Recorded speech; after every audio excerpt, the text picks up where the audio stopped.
말 안 들으면 내버려 두십니다. 로마서 1장 21절 말씀입니다.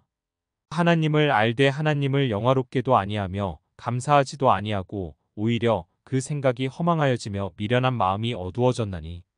그러므로 하나님께서 그들을 마음의 정욕대로 더러움에 내버려 두사 그들의 몸을 서로 욕되게 하게 하셨으니, 또한 그들이 마음에 하나님 두기를 싫어하며 하나님께서 그들을 그 상실한 마음대로 내버려 두사 합당하지 못한 일을 하게 하셨으니, 곧 모든 불의 추악, 탐욕, 악의가 가득한 자요, 시기, 살인, 분쟁, 사기, 악독이 가득한 자요, 수군수군하는 자요, 비방하는 자요, 하나님께서 미워하시는 자요, 능욕하는 자요, 교만한 자요, 자랑하는 자요, 악을 도모하는 자요, 부모를 거역하는 자요, 우매한 자요, 배약하는 자요, 무정한 자요, 무자비한 자라. 그들이 이 같은 일을 행하는 자는 사형에 해당한다고 하나님께서 정하심을 알고도 자기들만 행할 뿐 아니라 또한 그런 일을 행하는 자들을 옳다 하느니라. 아멘.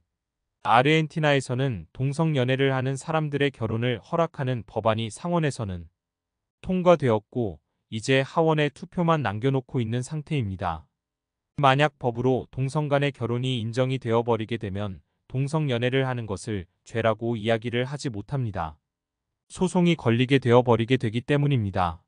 아르헨티나는 마약을 소지하고 있는 것을 범죄로 취급하지 않는다는 법이 작년에 국회에서 통과가 되었기에 마약을 소지하고 마약을 하더라도 범죄로 취급을 하지 않습니다. 마약하는 사람들이 살기 좋은 나라가 되어버렸습니다. 그러다 보니 마약으로 인한 범죄가 계속 늘어나고 있는 실정입니다. 하나님께서 포기하고 버려둔 나라가 된 것 같은 느낌을 받게 됩니다.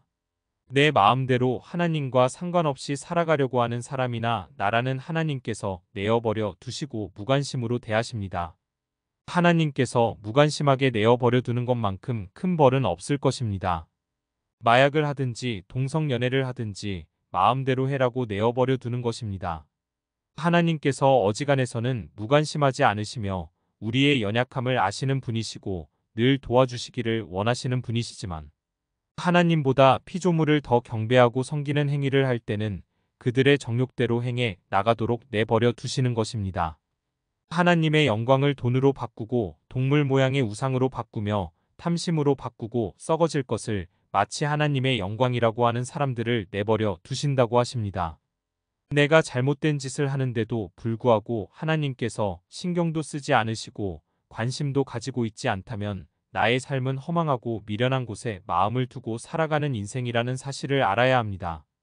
도둑이 어려움을 당하거나 살인자가 병에 걸렸다든지 사기꾼의 자녀가 결혼을 하더라도 모든 사람들은 무관심합니다. 많은 사람들이 나의 어려움을 보고도 무관심하게 대한다면 많은 사람들에게 문제가 있는 것이 아니라 나에게 문제가 있다는 사실을 알아야 합니다. 마찬가지로 내가 아무리 기도를 해도 응답이 없다면 하나님께 문제가 있는 것이 아니라 나에게 문제가 있기 때문입니다. 내 마음대로 내 정욕대로 더러움에 처해 살아가고 있으며 몸을 서로 욕되게 하고 있는 삶을 살아가고 있으며 하나님의 영광보다도 썩어질 것들을 구하고 있기 때문이라는 사실을 알아야 합니다. 마치 동성연애를 하면서 예쁜 자녀들을 주시옵소서 하고 기도하는 것과 다를 바 없는 것입니다. 하나님께서 주실 수 없다는 사실을 알아야 합니다. 재물도 마찬가지입니다.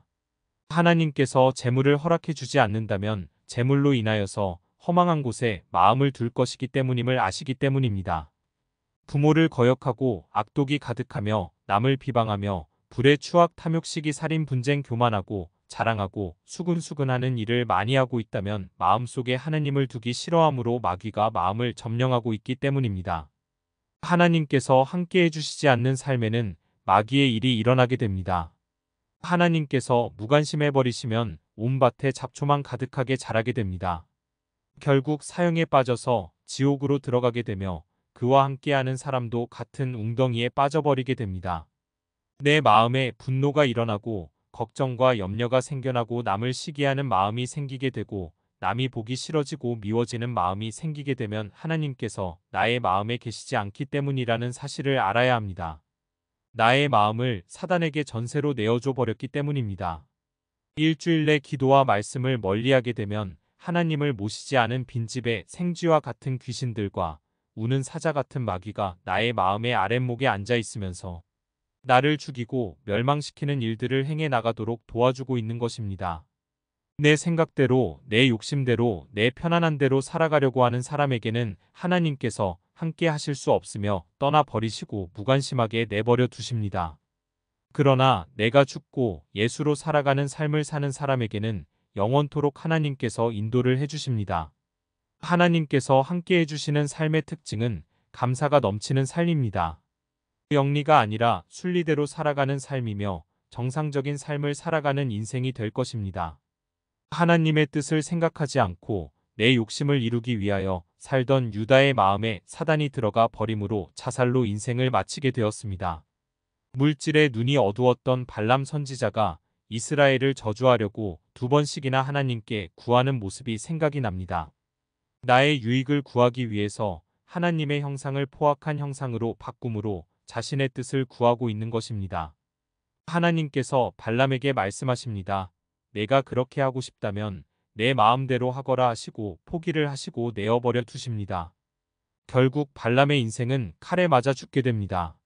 하나님의 영광을 썩어질 것들로 바꾸지 말아야 할 것이며 말씀의 순리대로 행해 나가는 정상적인 삶을 살기 원하며 마음에 하나님을 늘 모시고 살아가는 복된 삶을 살아가는 자녀가 되게 해달라고 간절히 기도드리는 귀한 아침입니다.